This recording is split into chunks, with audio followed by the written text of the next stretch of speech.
और भाई moving charge में हमने मोशन तो देख ही लिया था, combined electric field and magnetic field में भी मोशन देखा था।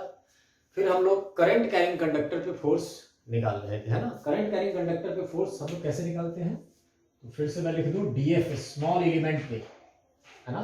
कहीं पे कोई कंडक्टर में करंट फ्लो करे तो उसके स्मॉल पार्ट पे DF, small force is ideal cross B होता है, और इसी को इंटीग्रेट कर देते हैं तो टोटल फोर्स आ जाता है। फिर हमने देखा कि अगर बी कांस्टेंट हो, आई कांस्टेंट हो, तो आई भी बाहर आ जाएगा और डीएल का integration effective length of the conductor हो जाएगा। इफेक्टिव लेंथ का मतलब करंट जहां से लेके जहां तक कंडक्टर में फ्लो कर रहा है वो इनिशियल से फाइनल पॉइंट को मिलाने वाला शॉर्टेस्ट लाइन, दैट इज। तो कभी कभी यही चीज बी कांस्टेंट होने पे ये भी बन जाता है कभी कभी आई एल क्रॉस बी, लेकिन इसमें शर्त है ना, इसमें शर्त यही है कि बी कांस्टेंट रहे, है ना, बी कांस्टेंट रहे। अच्छा, ये आई एल क्रॉस बी अगर एल और बी करंट एलिमेंट और मैग्नेटिक फील्ड एक दूसरे के परपेंडिकुलर हो तो ये बी आई एल भी बनता होगा, हम लोगों ने देखा इसको, है ना। हम लोगों ने देखा कि ये I L cross B I L भी बन जाता था। तो इसी सीक्वेंस में हम लोग कुछ क्वेश्चंस करेंगे अभी, है ना, फिर देखेंगे। ऑलराइट, जैसे सपोज एक क्वेश्चन से क्लियर होगा, आगे बढ़ते हैं हम लोग, क्योंकि फोर्स के बाद हम लोग टॉर्क भी निकालेंगे, मैग्नेटिक मोमेंट जैसी चीजों को भी डिफाइन करना है हम लोगों को। जैसे सपोज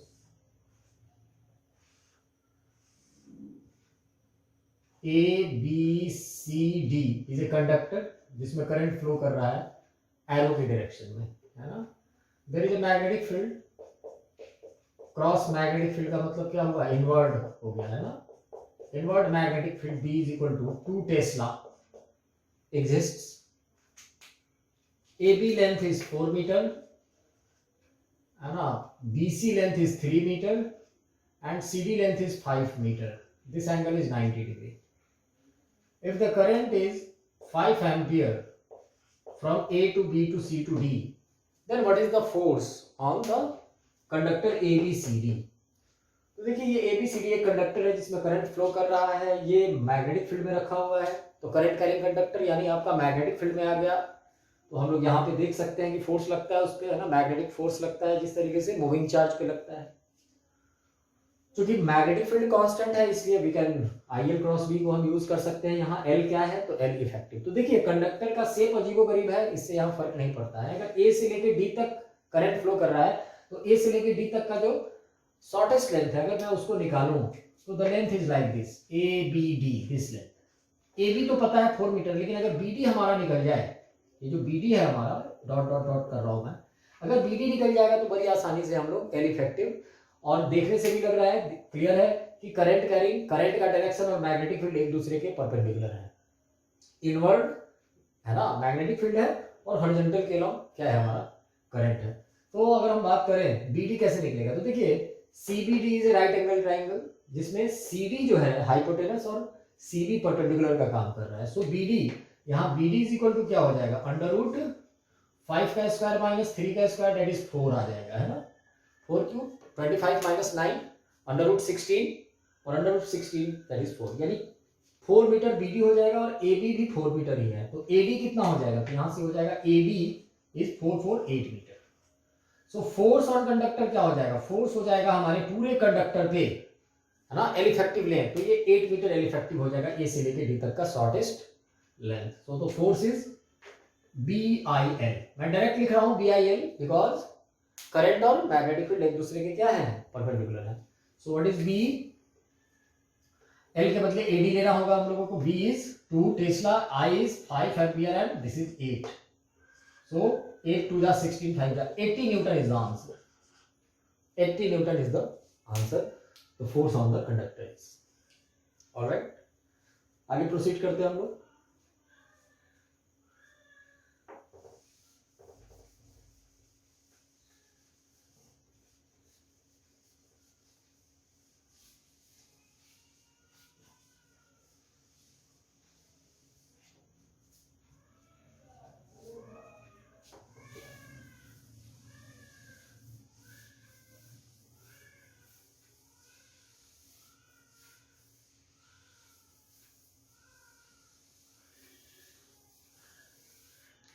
एक और क्वेश्चन करते हैं इस पे, है ना।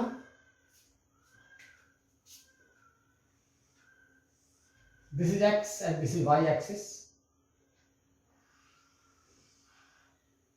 A wire, एक करंट कैरिंग वायर जिसमें current I is equal to 2 ampere flow कर रहा है. This point is O, this point is A and this point is B. OAB एक वायर का टुकड़ा है ना, S की तरह है शेप इसका, कह सकते हैं हम लोग उल्टे S की तरह. But the equation of this curve is y is equal to sin x and a magnetic field, cross magnetic field is here and B is 2 Tesla again, है ना, 2 by pi Tesla again, 2 by pi Tesla हमारा एक magnetic field है. What is the force acting on the current carrying conductor? इस current carrying conductor OAB में कितना force लग रहा होगा? फिर से हम आ गए वहीं पे, है ना. अब देखिए इसका इक्वेशन, इस कर्व का इक्वेशन दिया हुआ है, मैग्नेटिक फील्ड कांस्टेंट है, तो इतना तो हम कंक्लूजन पे आ सकते हैं कि यहाँ भी एल इफेक्टिव लगेगा. एल इफेक्टिव कितना होगा? तो O से लेके B तक का लेंथ, क्योंकि करंट ऐसे फ्लो कर रहा होगा, तो O से लेके B तक का लेंथ, है ना, ये वाला लेंथ कैसे निकालें हम लोग जरा. तो ये लेंथ तभी निकल पाएगा जब आप y equal to sine x, कहाँ कहाँ एक्स एक्सिस को कट करता है वो हम निकालें. तो देखिए मैं थोड़ा सा, वैसे बेसिक मैथमेटिक्स में आपने पढ़ा होगा लेकिन मैं थोड़ा सा रिवाइज करा देता हूँ. x जब 0 होगा तो y 0 होगा, इसीलिए ये कर्व ओरिजिन से भी पास करता है. y equal to sine x. फिर देखिए यहाँ ये y मैक्सिमम है, यहाँ पे y मैक्सिमम है और ये x कितना होता है? Pi by 2, because x pi by 2 यानी साइन 91 होता है, तो this x is pi by 2. a जो होता है फिर से 0 हो जाता है, y दोबारा 0, साइन 0 0 होता है, साइन 0 के बाद साइन थीटा कब 0 दोबारा होता है? तो पाई पे होता है, तो so this a is pi. उसी तरीके से दिस b इज 2 पाई, यानी O से लेके B तक का जो डिस्टेंस है that is 2 pi.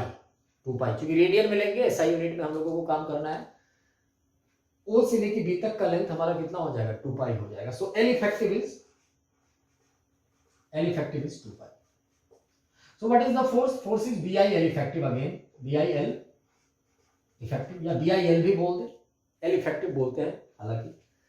L effective O से B तक का लेंथ दैट इज 2 पाई. अगर वैल्यू पुट करें तो B है हमारा 2 टेस्ला, करंट 2 एम्पियर का जा रहा है और L इफेक्टिव हो जाएगा. B है हमारा 2 by pi Tesla, current 2 ampere का जा रहा है और L इफेक्टिव है 2 पाई. तो देखिए ये पाई कैंसिल हो जाएगा, 2 to the 4 to the 8 newton is the answer, है ना. BIL ही करेंगे यहाँ भी, है ना, बट लेकिन L इफेक्टिव थोड़ा ध्यान से लेंगे, कर्व के इक्वेशन को देखते हुए हम लोग L इफेक्टिव को भी लेंगे, है कि नहीं. ऑलराइट.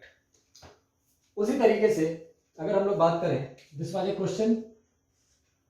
नेक्स्ट क्वेश्चन, एक और क्वेश्चन हम लोग जरा कर लेते हैं. जैसे देखिए एक क्वेश्चन है कि अगर ये हमारा कोई रिंग है जिसमें करंट I जा रहा है, इसका रेडियस R है, इसका रेडियस क्या है? R है. करंट इसमें एंटी क्लॉकवाइज सेंस में जा रहा है, ये रिंग है, सर्कुलर रिंग है. जैसे एक मैग्नेटिक फील्ड अगर मैं स्विच कर दूं, ऑन कर दूं मैग्नेटिक फील्ड, है ना, B मैग्नेटिक फील्ड जो कि इनवर्ड है, इधर की तरफ है, इनवर्ड है मैग्नेटिक फील्ड. तो पता है ये जो रिंग है ना, इट कम्स अंडर टेंशन, है ना. यानी एक रिंग जिसमें करंट फ्लो करता हो, उसको जैसे ही किसी मैग्नेटिक फील्ड में रख देते हैं तो उसमें ऑल ऑफ सडन वो अंडर टेंशन आ जाता है पूरा रिंग. वो टेंशन कभी कभी आपसे पूछा जा सकता है कि what is the incremental increase in tension, है ना, what is the increment in tension when magnetic field is on. जब मैग्नेटिक फील्ड नहीं था तो कोई टेंशन नहीं था, एक करंट फ्लो करेगा, है ना. करंट कैरिंग कंडक्टर पे फोर्स, जो फोर्सेस लग रहे होंगे जनरली वही लग रहा होगा, जैसे वेट लग रहा होगा, रिंग को कहीं टांग के रखे हुए हैं, है ना, हैंग करके रखे हुए हैं, वेट लग रहा होगा. अभी वो अंडर टेंशन में नहीं आया है, लेकिन जैसे ही रिंग के हर पार्ट पे फोर्स लगना स्टार्ट होगा, रेडियल फोर्स लगता है रिंग पे. जैसे देखिए एक रिंग है आपके हाथ में, अगर आप उसको ऐसे खींचेंगे तब वो टेंशन में आएगा. मतलब रिंग पे रेडियल आउटवर्ड या रेडियली इनवर्ड फोर्स जब लगना स्टार्ट होता है ना, तब वो रिंग टेंशन में आ सकता है, आता भी है ना. अगर उस टेंशन को वो टॉलरेट कर पाए, उस फोर्स, एक्सटर्नल फोर्स को, तो रिंग एग्जिस्ट कर जाता है. टेंशन वाला फोर्स उस रेडियल फोर्स को बैलेंस कर लेता है. नहीं कर पाए तो रिंग कोलैप्स भी कर सकता है, टूट भी सकता है. तो देखिए अगर मैं यहाँ देखूं, अगर मेरे से कोई पूछ दे कि मैग्नेटिक फील्ड ऑन होते ही रिंग में कितना टेंशन होगा, तो मैं क्या करूंगा. तो एक छोटे से पार्ट की अगर बात करूं, क्योंकि मैग्नेटिक फील्ड में आप है, आप में करंट फ्लो कर रहा है ना, आप इक्विलिब्रियम में है, तो अगर एक छोटे से पार्ट की बात करूं, suppose this is a very small part of the ring, एक आर्क है हमारा, and this angle is d theta. Small angle d theta, है ना। तो स्मॉल एंगल अगर डी थीटा है तो इस पार्ट पे अगर suppose this is O, this is small a, this is small b, है ना, मैं इधर की तरफ बनाता हूं ओ ए बी पार्ट को, है ना, ओ ए बी पार्ट को, जो सर हमारे रिंग का पार्ट है, उसमें इधर एक टेंशन T1 लग रहा होगा और इधर एक टेंशन T2 लग रहा होगा, क्योंकि टेंशन लेंथ के लॉन्ग लगेगा, रिंग के, है ना, पेरीफेरी के लॉन्ग लगेगा। अब ये T1 और इधर T2 लग रहा होगा, तो देखने से ही लग रहा है, क्योंकि टेंजेंशियल डायरेक्शन में हम बात करें अगर, रिंग जो है, रिंग का कोई भी पार्ट टेंजेंशियल डायरेक्शन में क्या है, इक्विलिब्रियम में है, इसलिए इतना क्लियर है कि ये T1 और ये T2 दोनों सेम लग रहे होंगे, ये दोनों टेंशंस यहां से और यहां से दोनों टेंशंस सेम लग रहे होंगे, T इधर से भी और T इधर से भी लग रहा होगा। ऑलराइट, अब बात करते हैं इसमें और कौन कौन सा फोर्स, इस पार्ट पे AB पार्ट जो आर्क है हमारा स्मॉल आर्क, इस पे और कौन कौन सा फोर्स लग रहा होगा। और कौन कौन से फोर्स की अगर हम बात करें तो एक फोर्स तो दिख रहा है, क्योंकि B से A की तरफ करंट जा रहा है, मैग्नेटिक फील्ड इनवर्ड है, ये तो दिख रहा है कि एक फोर्स किधर लग रहा होगा, तो आइडियल क्रॉस B, है ना, थंब नीचे की तरफ, है ना, थंब नीचे की तरफ, आइडियल क्रॉस B, थंब नीचे की तरफ तो टेंशन बाहर की तरफ लग जाएगा। या मैं एक काम करता हूं, आपको एक बात समझ, हालांकि कोई फर्क नहीं पड़ता है, मैं एक चेंज करने जा रहा हूं जिससे आंसर में कोई फर्क नहीं पड़ेगा, लेकिन मैं चेंज इसलिए कर रहा हूं अभी इस क्वेश्चन में कि आपको थोड़ा सा ल्यूक्रेटिव लगे। जैसे ये करंट सपोज एंटी क्लॉकवाइज ना फ्लो करके क्लॉकवाइज फ्लो कर रहा है, सपोज ए से बी करंट फ्लो कर रहा है, ए से बी करंट फ्लो कर रहा है, मान लो बी से भी ये करेगा ना, तो इंक्रीजिंग टेंशन का आंसर वही होगा, है ना। अब देखिए ए से बी करंट फ्लो कर रहा है, तो आइडियल क्रॉस बी किधर चला जाएगा, तो आइडियल बी किधर है, इनवर्ड है, आइडियल क्रॉस बी बाहर की तरफ मैग्नेटिक फोर्स लग जाएगा। ये एंगल कितना है, डी थीटा, तो ए बी लेंथ कितना होगा, आर डी थीटा, क्योंकि स्मॉल लेंथ है ना, तो ये फोर्स कितना हो जाएगा, ये फोर्स ऊपर की तरफ लग जाएगा, और B I L A B कितना है, तो R d theta, B I R d theta, ये लग गया मैग्नेटिक फोर्स बाहर की तरफ, रेडियली आउटवर्ड। चूंकि ये इक्विलिब्रियम में है, इसलिए टेंशन का जो कंपोनेंट है जो रेडियली इनवर्ड होगा, यहां से क्या होगा, रेडियली इनवर्ड होगा, और यही दोनों टेंशन का कंपोनेंट जो रेडियली इनवर्ड होगा वही क्या करेगा, इस B I R d theta को क्या करना चाहिए, बैलेंस। तो देखिए अगर ये एंगल पूरा डी थीटा है, यहां से एक परपेंडिकुलर डालें यहाँ के टेंजेंट पे, तो ये डी थीटा बाई 2 होगा, तो ये भी क्या हो जाएगा, डी थीटा बाई 2 हो जाएगा, क्योंकि ये एंगल बिसेक्टर हो जाएगा, और ये angle 90 minus D theta by 2 हो जाएगा।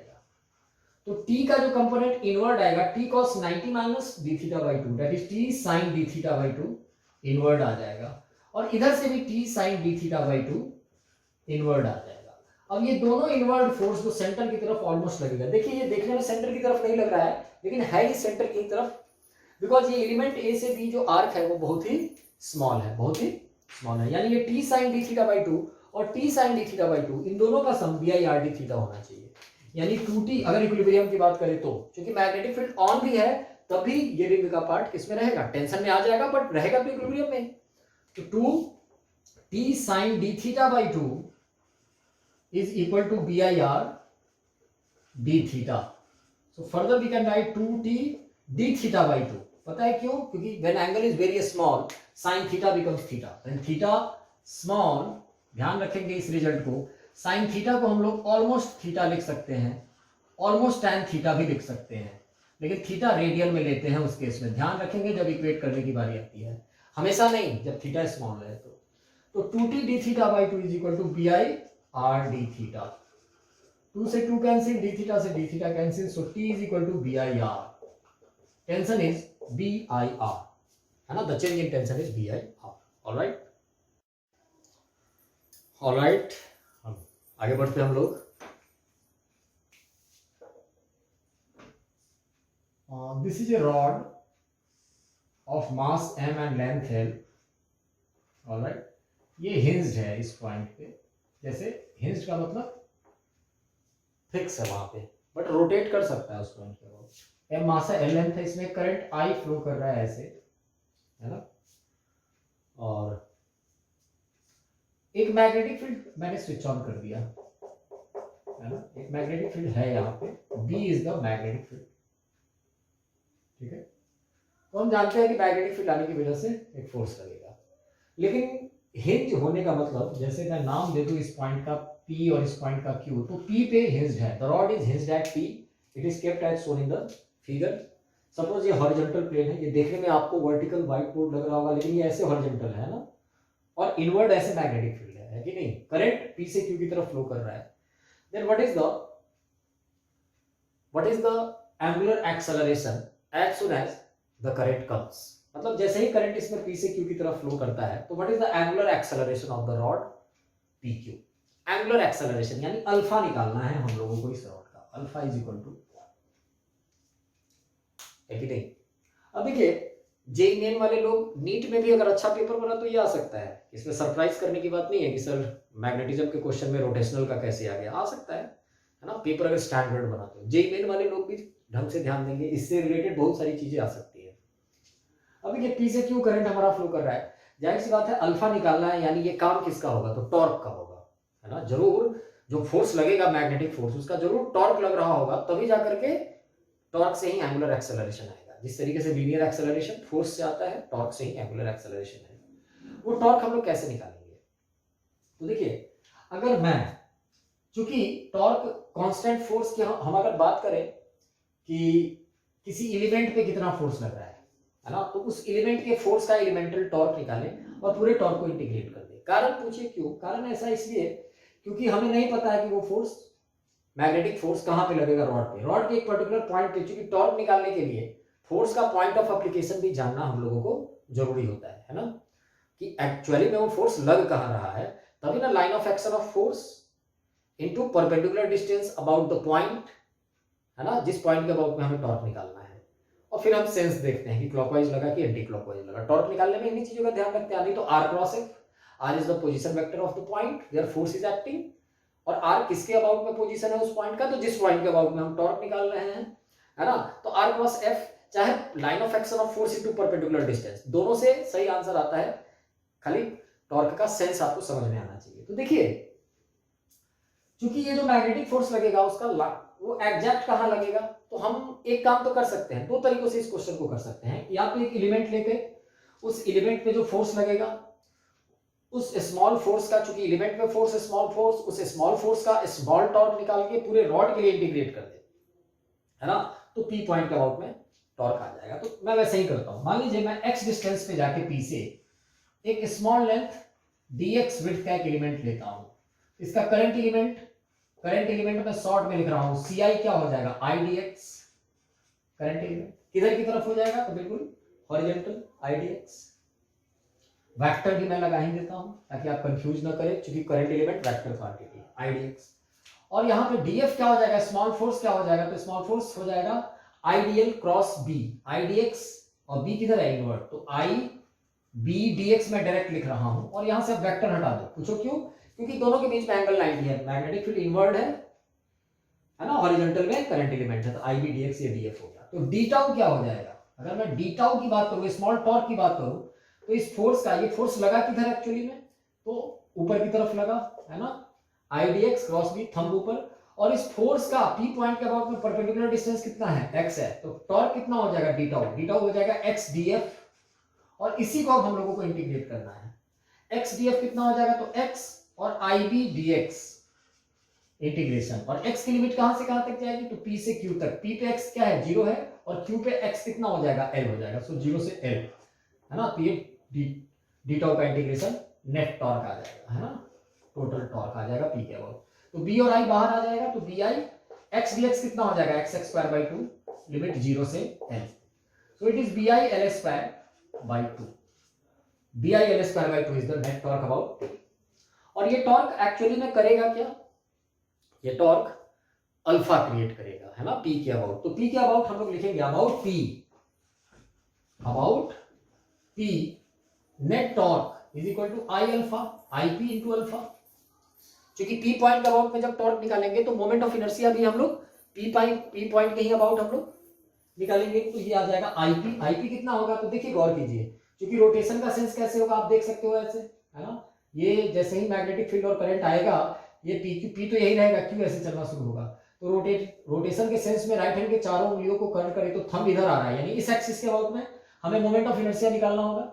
तो रॉड के परपेंडिकुलर, किसी रॉड के परपेंडिकुलर और एंड से पास कर रहे हैं एक्सिस के अबाउट में मोमेंट ऑफ इनर्शिया क्या होगा, ip, moment of inertia, that is ml square by 3 होता है, आप लोग पढ़े होंगे अल्फा। और ये टॉर्क बेसिकली है क्या, तो bi L square by 2। So L square से L square cancel, 3bi by 2m हो जाएगा। 3bi by 2m is the alpha, angular acceleration हो जाएगा 3bi बाई 2m। ठीक है ना, ये एक तरीका है। अच्छा, ये जो आपने देखा ये पूरा एक्सप्लेनेशन, आप इसको अवॉइड भी कर सकते थे। एक और तरीका था क्या, तो इस फोर्स को सीधे सेंटर पे मान लेते। जो मैग्नेटिक फोर्स पूरे रॉड पे लगता है उसको हम सीधे सेंटर ऑफ मास पे मान लेते हैं। मैग्नेटिक फोर्स कितना लगता है, तो BIL लगता, और कहां पे, तो सेंटर ऑफ मास पे। तो जब सेंटर ऑफ मास पे मान लेते उसका लाइन ऑफ एक्शन है ना मैग्नेटिक फोर्स का, तो टॉर्क निकालने के लिए परपेंडिकुलर डिस्टेंस P से कितना हो जाता है, L/2। तो टॉर्क सीधे ही हम लोग निकाल सकते थे। टॉर्क हो जाता BIL, ये तो हो जाता फोर्स, I/2 L/2 कर देते तो आ जाता टॉर्क BI L²/2। और देखो BI L²/2 ही आया था। तो ये लेकिन बिल्कुल एक अच्छा ढंग है करने का। जेई मेन वाले लोग को मैं हमेशा सजेस्ट करूंगा, you should proceed the question as follows. NEET वाले लोग जो एक बार आपको पता चल जाए कि मैग्नेटिक फोर्स को सेंटर पे लगा के टॉर्क निकालना है, तो you can go for this option also, this way also. ठीक है, तो थोड़ा जल्दी लाने के लिए BI L²/2 टॉर्क आ जाएगा और I अल्फा से इक्वेट कर देंगे। I लेकिन किसके अबाउट में निकालेंगे, P पॉइंट के अबाउट में निकालेंगे। यही क्वेश्चन ऐसे भी पूछा जा सकता था कि एंड में हिंज ना होकर के कहीं बगल में हिंज होता, तो देखिए काम वही करते है ना, लेकिन मोमेंट ऑफ इनर्शिया उस एक्सिस के अबाउट में निकालते, इस एक्सिस के अबाउट में। और इस एक्सिस के अबाउट में मोमेंट ऑफ इनर्शिया निकालने के लिए हम लोगों को पैरेलल एक्सिस थ्योरम का इस्तेमाल करना पड़ता, ICM प्लस MD² है ना, ICM प्लस MD²। 11th जब रिवीजन होगा तो मोमेंट ऑफ इनर्शिया भी हम लोग रिवाइज करेंगे। ऑलराइट,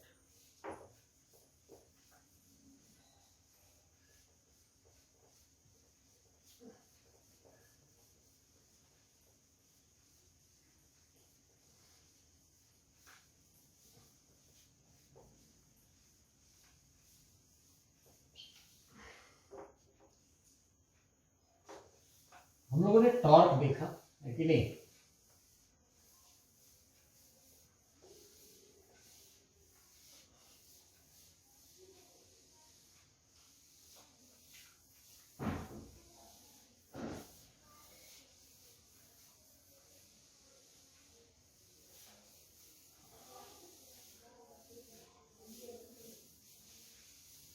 ओके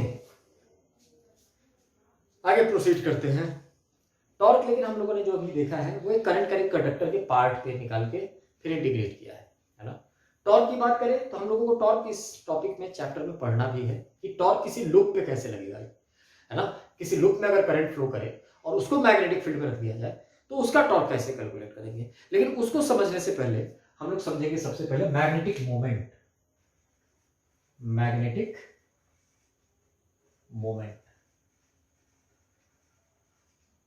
m से डिनोट करते हैं, कहीं कहीं म्यू से भी डिनोट करते हैं, और ये एक वेक्टर क्वांटिटी है। ये क्या है, एक वेक्टर क्वांटिटी है। ये बिल्कुल एनालॉग, अब हम लोग एक एनालॉग का इस्तेमाल करेंगे इलेक्ट्रोस्टैटिक्स का मैग्नेटोस्टैटिक्स से, और बहुत सारे सवालों का डायरेक्ट जवाब भी दे देंगे। जैसे देखिए, it is the magnetic analog of dipole moment, electrical dipole moment है ना, P से जिसको डिनोट करते थे। वहां दो चार्ज के बीच कुछ डिस्टेंस होता था, एक पॉजिटिव नेगेटिव, तो Q/2a याद कीजिए P होता था। उसी का ये एनालॉग है मैग्नेटिक मोमेंट। अब मैग्नेटिक मोमेंट किसका होता है तो मैं बता दूं, मैग्नेटिक मोमेंट एक करंट कैरिंग लूप का होता है, बाकी मैग्नेट का होता है या मैग्नेट के छोटे पार्ट का होता है मैग्नेटिक मोमेंट। सबसे पहले अभी हम लोग, चूंकि मैग्नेट तो थोड़ी कुछ दिनों के बाद स्टार्ट होगा, मैग्नेट एग्जैक्ट मैग्नेट कहते किसे हैं, बार मैग्नेट क्या है ना, लेकिन उससे पहले मैग्नेटिक मोमेंट हम लूप का निकालेंगे कि किसी लूप का मैग्नेटिक मोमेंट कैसे हम लोग निकालते हैं। तो suppose this is a loop, एक प्लानर लूप है, इसका एरिया A है और इसमें करंट I फ्लो कर रहा है। करंट कितना फ्लो कर रहा है, I। और मान लो इसमें ये जो वायर है इसका एरिया A है। हालांकि ऐसे स्ट्रक्चर का एरिया निकालना बहुत ही मुश्किल होगा, लेकिन मान लिया कि अगर मुझे एरिया पता है इसका, और ये प्लानर स्ट्रक्चर है ना, प्लानर स्ट्रक्चर है का मतलब एक प्लेन में है, ये पर्टिकुलर प्लेन में। जैसे ये हमारा व्हाइट बोर्ड है और व्हाइट बोर्ड में ये प्लेन, व्हाइट बोर्ड वाले प्लेन में ये है, तो इसका मैग्नेटिक मोमेंट m जो होता है I/a वेक्टर। अब आप कहोगे कि सर एरिया वेक्टर क्या है, तो एरिया वेक्टर, जब करंट कैरिंग लूप के एरिया वेक्टर की बात करते हैं तो कैसे निकालते हैं एरिया वेक्टर, तो करंट के सेंस में अपने राइट हैंड के चारों उंगलियों को कर्ल करते हैं, थंब का डायरेक्शन एरिया वेक्टर का डायरेक्शन होता है। आई रिपीट, किसी लूप में अगर करंट फ्लो करे तो एरिया वेक्टर कैसे निकालते हैं? तो करंट के सेंस में अपने राइट हैंड के चारों उंगलियों को कर्ल करते हैं। थंब का जो डायरेक्शन होता है वो एरिया वेक्टर का डायरेक्शन होता है। और यहीं पे अगर एन, इस लूप में एन टर्न होता करंट का, तो फॉर एन टर्न, क्योंकि जरूरी नहीं है कि एक ही टर्न में लूप खत्म हो, बहुत सारे टर्न हो सकते हैं, 10-20 टर्न। तो for N turn magnetic moment M हो जाएगा NIA। एरिया वेक्टर का डायरेक्शन ध्यान रखेंगे कैसे लेंगे। जैसे बहुत सिंपल सा क्वेश्चन, मान लीजिए ये XY प्लेन है और XY प्लेन में एक R रेडियस का सर्किल रखा हुआ है जिसमें I करंट जा रहा है, तो इसका मैग्नेटिक मोमेंट क्या हो जाएगा? तो चूंकि एक टर्न है इसलिए I × A मैग्नेटिक मोमेंट इसका हो जाएगा, है ना। और I कितना, तो I तो दिया हुआ है, A कितना, तो πr²। और डायरेक्शन किधर की तरफ लेंगे? एरिया का। तो जिधर एरिया का डायरेक्शन उधर ही मैग्नेटिक मोमेंट का डायरेक्शन, है ना। जिधर एरिया का डायरेक्शन उधर ही मैग्नेटिक मोमेंट का डायरेक्शन। तो I πr² किधर की तरफ? तो राइट हैंड के चारों उंगलियों को कर्ल करेंगे करंट के सेंस में, तो थंब किधर आया? बाहर की तरफ। आउटवर्ड कौन सा डायरेक्शन है? तो अगर XY प्लेन ये व्हाइट बोर्ड है तो आउटवर्ड डायरेक्शन इज +z। तो क्या लगा देंगे यहाँ? A cap. क्या लगा देंगे? I πr² A cap. ये इसका मैग्नेटिक मोमेंट हो जाएगा। उसी तरीके से अगर मान लीजिए XY प्लेन में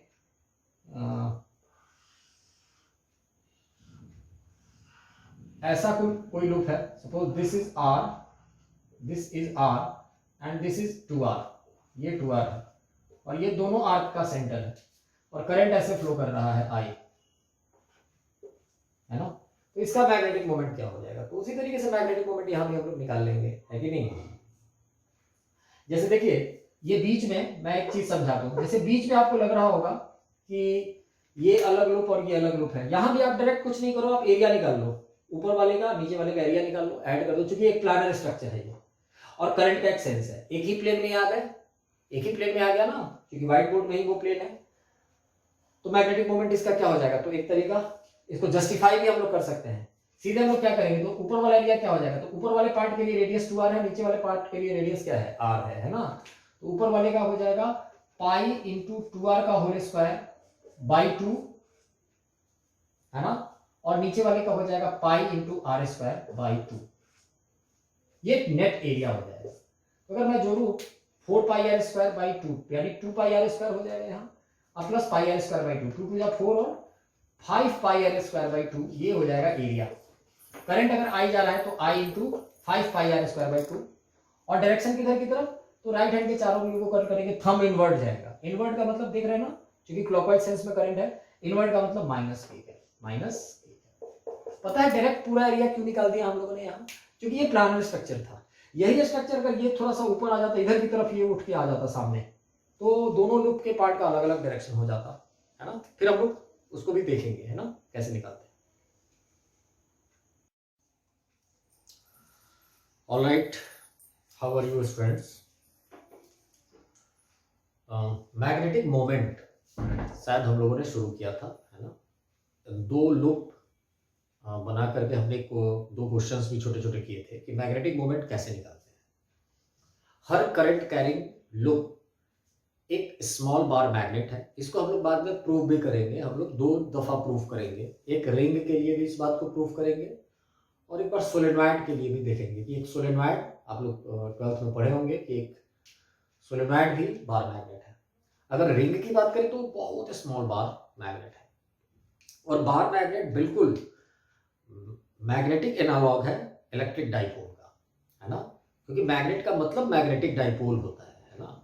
एक मैग्नेट का मतलब मैग्नेटिक डाइपोल। तो 2 टाइप का सिचुएशन हम लोग देखेंगे। एक तो करंट कैरिंग लूप भी अपने आप में मैग्नेटिक डाइपोल है। मैग्नेटिक डाइपोल क्यों है? क्योंकि उसका एक मैग्नेटिक मोमेंट है। इलेक्ट्रिकल डाइपोल क्यों होता था वो इलेक्ट्रोस्टैटिक्स में? क्योंकि उसका एक इलेक्ट्रिकल डाइपोल मोमेंट होता था। तो सबसे पहले अभी हम लोग we have to concentrate on current carrying loop, है ना। करंट कैरिंग लूप में मैग्नेटिक मोमेंट हम लोग निकाल रहे हैं। जैसे देखिए कोई स्क्वायर या कोई रेक्टेंगुलर करंट कैरिंग लूप है, उसका मैग्नेटिक मोमेंट कैसे निकालते हैं? जैसे देखिए सपोज XY प्लेन में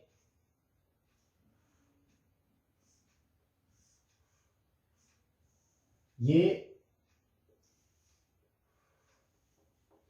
एल लेंथ और बी ब्रेड्थ का एक रेक्टेंगल है जो कि एक्स वाई प्लेन में रखा हुआ है। इसमें करंट एंटी क्लॉकवाइज सेंस में ऐसे मूव कर रहा है। Current is moving in X Y plane. आपसे कोई कहेगा कि what is the magnetic moment. अगर magnetic moment of the loop current I अगर इसमें फ्लो कर रहा है तो मैग्नेटिक मोमेंट क्या हो जाएगा, तो आई इंटू एरिया, एरिया कितना हो जाएगा एल बी। और डायरेक्शन कैसे लेते हैं तो करंट के सेंस में अपने राइट हैंड के चारों उंगलियों को कर्ल करते हैं। थंब का जो डायरेक्शन होता है वो मैग्नेटिक मोमेंट का डायरेक्शन हो जाता है, क्योंकि एरिया का डायरेक्शन और मैग्नेटिक मोमेंट का डायरेक्शन सेम ही हो जाता है। तो m is equal to I L B, ये तो मैग्नीट्यूड हो गया। और राइट हैंड थंब रूल लगा के करंट के सेंस में घुमाएंगे तो थंब बाहर की तरफ आ रहा है, और एक्स वाई प्लेन अगर ये व्हाइट बोर्ड है तो बाहर की तरफ जेड, यानी के कैप लगा देंगे यहाँ पे।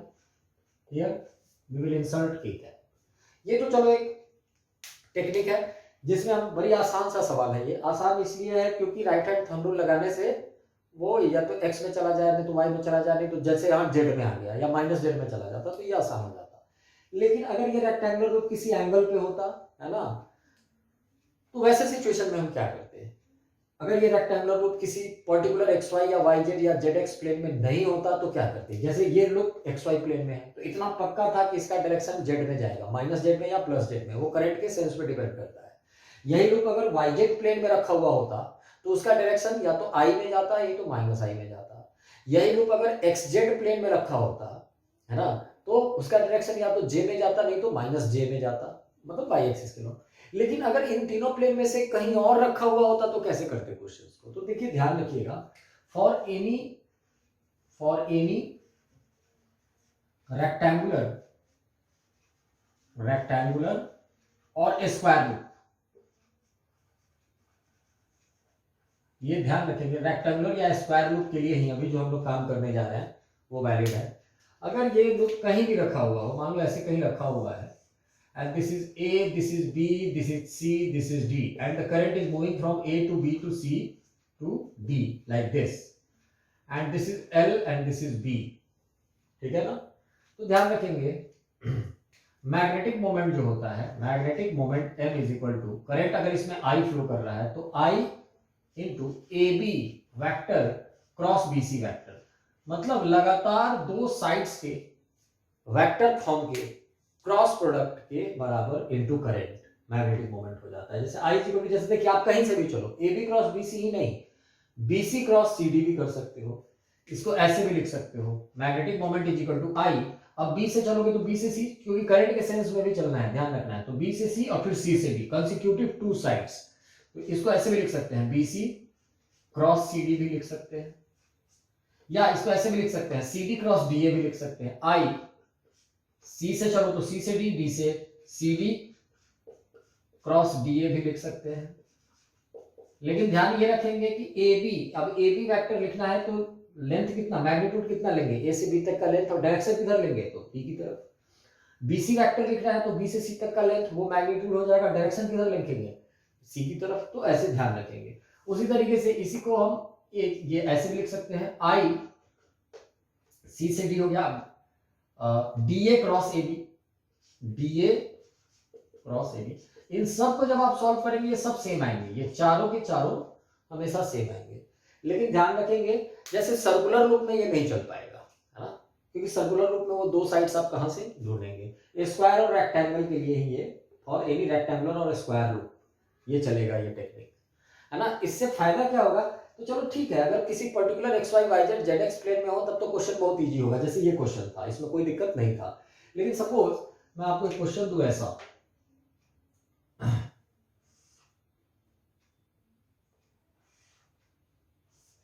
Suppose this is y, this is z, this is x, ऐसे भी हम लोग कार्टेशियन कोऑर्डिनेट बनाते हैं ना, ये तीनों एक दूसरे के परपेंडिकुलर हैं, y z, और एक लूप ऐसा है हमारे पास, suppose this is o, this is a, this is b, this is c, ये कोई स्क्वायर लूप है, ध्यान रखेंगे इस क्वेश्चन को देखिएगा, and this angle is 60 degree, this angle is 60 degree, and the current is here is I, और ये स्क्वायर लूप है, एल एल साइड है इसका, सबका साइड क्या है एल, क्योंकि ये स्क्वायर लूप है, square is a special rectangle, है कि नहीं, जिसके दोनों साइड्स क्या होते हैं सेम होते हैं। तो इसका अगर मैग्नेटिक मोमेंट, ये ओ ए बी सी ओ एक लूप है, इसका मैग्नेटिक मोमेंट पूछा है तो कैसे निकालेंगे। अब देखिए इसका मैग्नेटिक मोमेंट अगर आपसे पूछेगा तो ये तो ना एक्स वाई प्लेन में है, ना वाई जेड प्लेन में है, ना जेड एक्स प्लेन में है ना। ये प्लेन अगर हम देखें तो एक्स जेड प्लेन के साथ 60 डिग्री एंगल बना रहा है, क्योंकि एक्स जेड प्लेन कुछ ऐसा होता, अगर आप देखें तो एक्स जेड प्लेन कुछ ऐसा हो जाएगा और इस प्लेन के बीच में ये एंगल 60 डिग्री बन रहा है।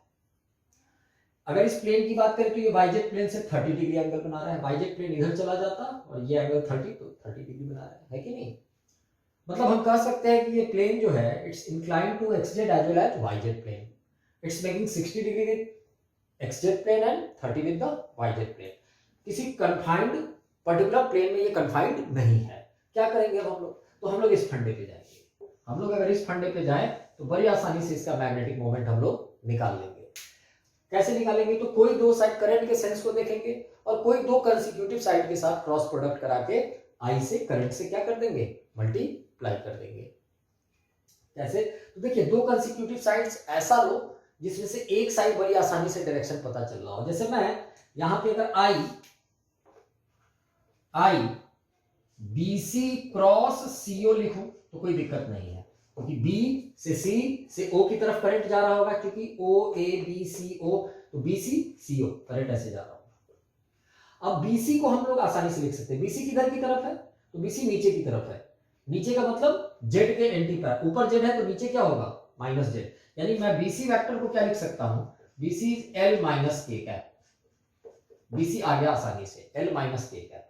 अब मुझे सीओ लिखना है, तो देखिए ओसी अगर मैं लिख दूं तो ओसी का जस्ट अपोजिट सीओ वेक्टर होगा, ओसी वेक्टर का जस्ट अपोजिट। तो अगर मैं ओसी वेक्टर यहां लिखता हूं, अगर मैं ओसी वेक्टर लिखता हूं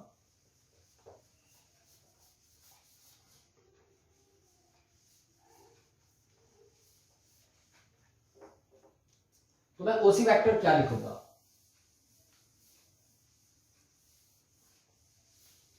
है ना, आई ओसी वेक्टर में क्या लिखूंगा, तो यहां मैं ओसी वेक्टर मुझे कोई कहेगा लिखने को, तो I will write OC vector is equal to, ये एल लेंथ है ना, एल का cos 60 किधर की तरफ आ जाएगा, x की तरफ आ जाएगा, और एल का sin 60 किधर की तरफ चला जाएगा, y की तरफ चला जाएगा। तो L cos 60 i cap, L sin 60 j cap, यानी OC is equal to L cos 60 i cap plus L sin 60 j cap. तो सीओ क्या हो जाएगा, तो सीओ इसका जस्ट अपोजिट हो जाएगा, ओसी वेक्टर का जस्ट अपोजिट सीओ वेक्टर, तो माइनस लगा देंगे, तो माइनस एल cos 60 कितना 1/2 यानी माइनस l/2 आई कैप, और इसमें भी माइनस लगाएंगे तो ये आ जाएगा माइनस एल रूट 3/2 जे कैप, क्योंकि माइनस पूरे में लगेगा।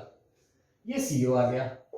अब हम लोग क्या लिखेंगे, बीसी तो एल माइनस के कैप था ही, यहाँ पे बीसी कितना था, बीसी डाउनवर्ड था, तो एल माइनस के कैप तो यहाँ ये था ही, है कि नहीं।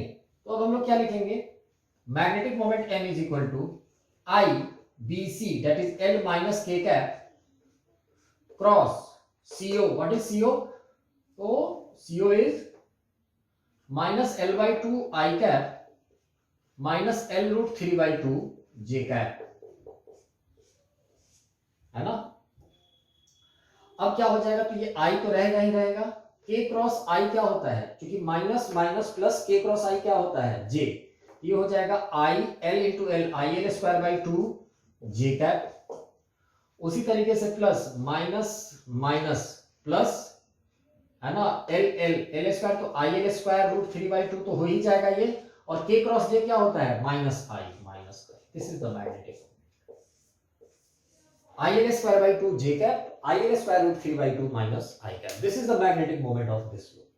तो कंसेक्यूटिव साइड्स वाला टेक्निक आई होप कि आपको समझ में आया होगा, है ना, दो साइड का क्रॉस प्रोडक्ट, लेकिन साइड को कैसे लेना है, तो एक सेंस में लेना है, करंट के सेंस में चल के लेना है, किसी भी पॉइंट से। जैसे बी लेंगे तो BC क्रॉस CO करेंगे, C लेंगे तो CO क्रॉस OA करेंगे, O लेंगे तो OA क्रॉस AB करेंगे, I से तो मल्टीप्लाई करेंगे ही करेंगे, है कि नहीं।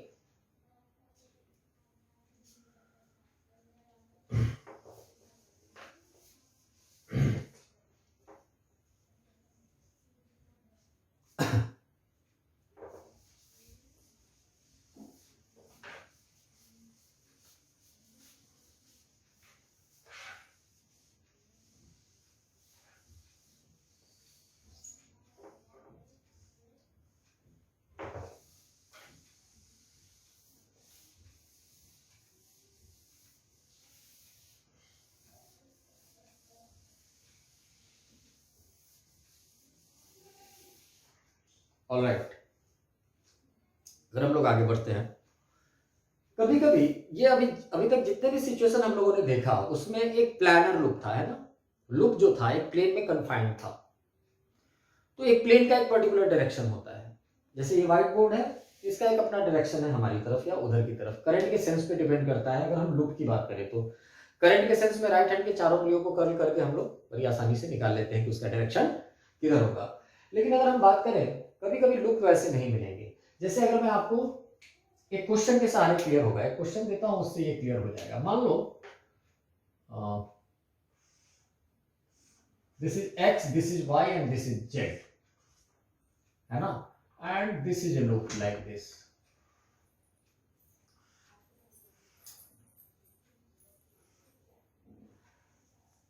O A B C D E, ध्यान रखेंगे ये एक लूप है। ये बीच वाला जो है ना, ये लूप का पार्ट नहीं है, ये वाई एक्सिस है। बीच वाला जो है वो लूप का पार्ट नहीं है, वो पर्टिकुलरली वाई एक्सिस है, ध्यान रखेंगे। मतलब मैं इसको मिटा देता हूं, ऐसा लूप है आपका, और मनी मन आप समझना कि ये वाई एक्सिस है। मैं डॉट डॉट डॉट से वाई एक्सिस बना देता हूं, है ना। This is dot dot dot dot, ये वाई एक्सिस है हमारा। तो देख लीजिए ये कुर्सी की तरह हो गया, चेयर की तरह हो गया, अगर मैं इसमें दो साइड्स लगा दूं तो, है कि नहीं। तो देखिए यहां क्या करते हैं, अगर करंट का इसमें सेंस हो, अगर O से A से B से C से D से E से O अगर करंट जाए तो ये लूप तो है, चलो भैया।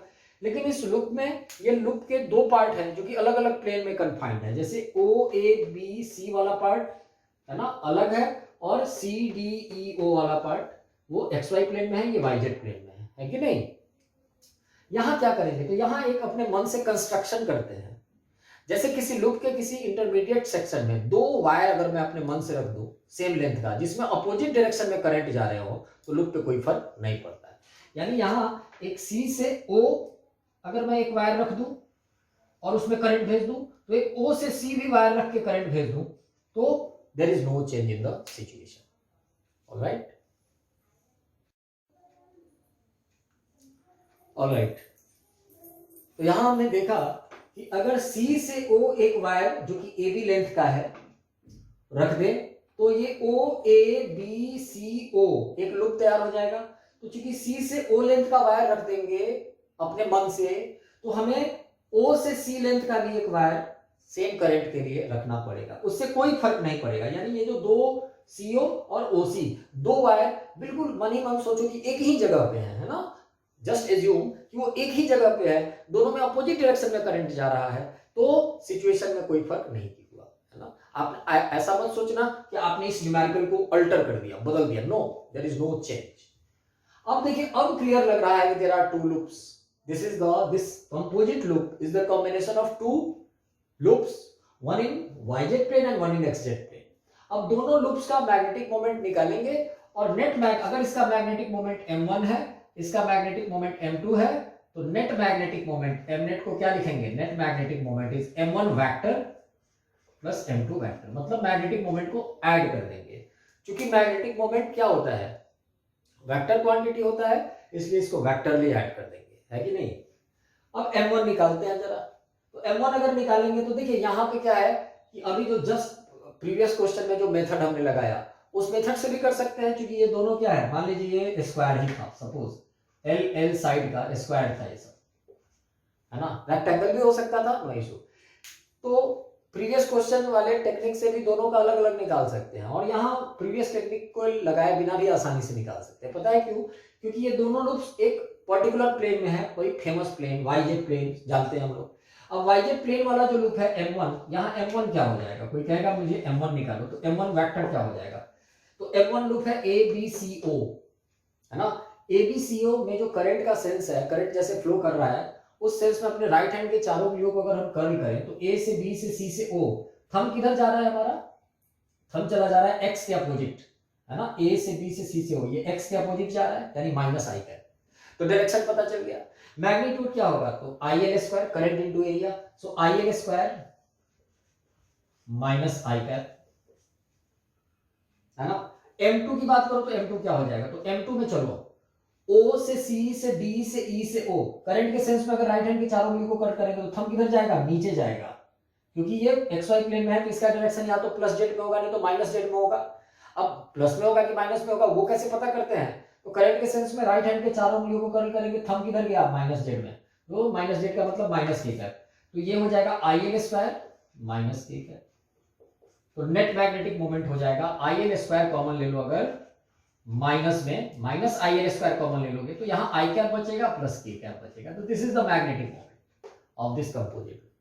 अगर इसके मैग्नीट्यूड की बात करोगे तो मैग्नीट्यूड एम नेट का, नेट मैग्नेटिक मोमेंट का मैग्नीट्यूड क्या हो जाएगा, तो m1 और m2 एक दूसरे के चूंकि परपेंडिकुलर है तो हम लोग सीधे under root m1 square plus m2 square भी कर सकते हैं, है ना, वेक्टर है ना, parallelogram law of vector addition a square plus b square plus 2ab cos 90 हो जाएगा यहाँ, है ना, m1 और m2 के बीच का तो cos 90 जीरो हो जाएगा, तो under root m1 square plus m2 square.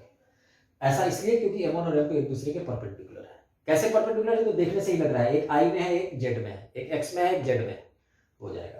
अगर ये m1 भी m होता, अगर m1 के मैग्नीट्यूड की बात करें तो उतना ही है जितना m2 का मैग्नीट्यूड है, केवल डायरेक्शन ही तो अलग है, ये माइनस i में है ये माइनस k में है, लेकिन मैग्नीट्यूड आई एल स्क्वायर इसका भी है आई एल स्क्वायर इसका भी है। तो इन दोनों के मैग्नीट्यूड को अगर मैं m बोलूं तो m नेट हो जाएगा under root m square under root 2m square and that is m root 2, तो मैग्नीट्यूड हो जाएगा I L square root 2। Magnitude net magnetic moment का मैग्नीट्यूड क्या हो जाएगा आई एल स्क्वायर रूट 2, और डायरेक्शन तो मुझे पता ही है आई प्लस के की तरफ होगा। ऑलराइट, तो कंपोजिट लूप्स में हम ऐसे काम करेंगे।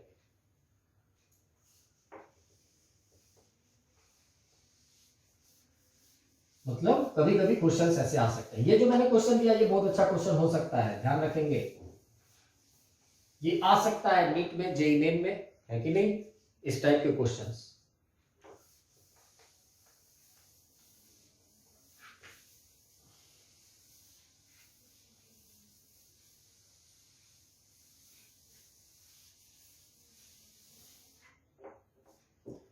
ऑलराइट,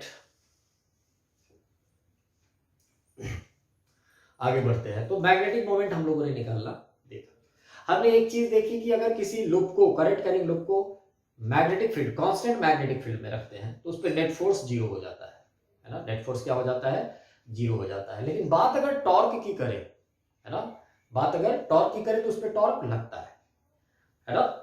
उस टॉर्क को अगर हम लोग, मैं जल्दी जल्दी दो बातें बता देता हूं, एनसीईआरटी में आप लोगों ने डिराइव किया होगा बोर्ड प्रिपरेशन के दौरान, वो टॉर्क m क्रॉस b, है ना, याद कीजिए m क्रॉस b। दो हॉर्स शू मैग्नेट नॉर्थ और साउथ पोल के बीच में एक लूप रखा हुआ होगा, उसका कुछ एंगल होगा b के साथ। तो आपको मैं दो फॉर्मूला जरा सा लिख देता हूं केवल, कोई टॉर्क, कोई लूप अगर मैग्नेटिक फील्ड में रखा हो तो उस पर टॉर्क होता है m क्रॉस b। यहां ये बिल्कुल वही लॉजिक है जैसे इलेक्ट्रिक डाइपोल पे टॉर्क लगता था इलेक्ट्रिक फील्ड में P क्रॉस E, P को रिप्लेस कर दिया M से और E को रिप्लेस कर दिया B से, है ना। और लूप एक शॉर्ट बार मैग्नेट तो है ही, हर लूप का अपना एक मैग्नेटिक मोमेंट तो है ही, यानी हर लूप, ये जो करंट करी, जैसे आपसे कोई पूछे आज के बाद ये क्या है, करंट आई जा रहा है, इसका कुछ एरिया, ये क्या है, तो ये एक मैग्नेट है, ये क्या है, मैग्नेट है। इसका मैग्नेटिक मोमेंट किधर है, करंट के सेंस में राइट हैंड के चारों उंगलियों को कर्ल करेंगे, थंब आउटवर्ड है, इसका मैग्नेटिक मोमेंट किधर है, आउटवर्ड है कि नहीं, ये शॉर्ट बात। अब आपसे कोई पूछेगा कि चलो जब तुम इसे मैग्नेट बोल रहे हो तो इसका साउथ किधर है, इसका नॉर्थ किधर है, तो थंब बाहर की तरफ होने का मतलब ये होता है कि बाहर की तरफ नॉर्थ है, अंदर की तरफ साउथ है, क्योंकि मैग्नेटिक मोमेंट साउथ से नॉर्थ होता है, क्योंकि उधर नेगेटिव से पॉजिटिव होता था, है ना। नेगेटिव चार्ज साउथ पोल और पॉजिटिव चार्ज नॉर्थ पोल को रिप्लेस करता है। देखेंगे लास्ट में हम एक टेबल बना के आपको बता देंगे कि किसको किससे रिप्लेस करेंगे, इलेक्ट्रोस्टैटिक्स के किस पैरामीटर को मैग्नेटिक्स के किस पैरामीटर के साथ रिप्लेस करेंगे, ये भी हम लोग एक टेबल के सहारे देखेंगे। अभी तत्काल आप ये समझिए कि magnetic moment cross magnetic field अगर हम कर दें तो हमारा टॉर्क कैलकुलेट हो जाता है ना, we can calculate torque m cross b। उसी तरीके से अब वहां देखिए, वहां हम लोग पोटेंशियल एनर्जी निकालते थे किसी ओरिएंटेशन पे, है ना, किसी पर्टिकुलर ओरिएंटेशन में इलेक्ट्रिक फील्ड में, एक जब इलेक्ट्रिक डाइपोल होता था तो उसकी अपनी एक पोटेंशियल एनर्जी होती थी। उसी तरीके से यहां भी एक पर्टिकुलर ओरिएंटेशन में पोटेंशियल एनर्जी होता है minus m dot b, minus m dot b। ये भी, ये दो फॉर्मूला हम लोग देखेंगे।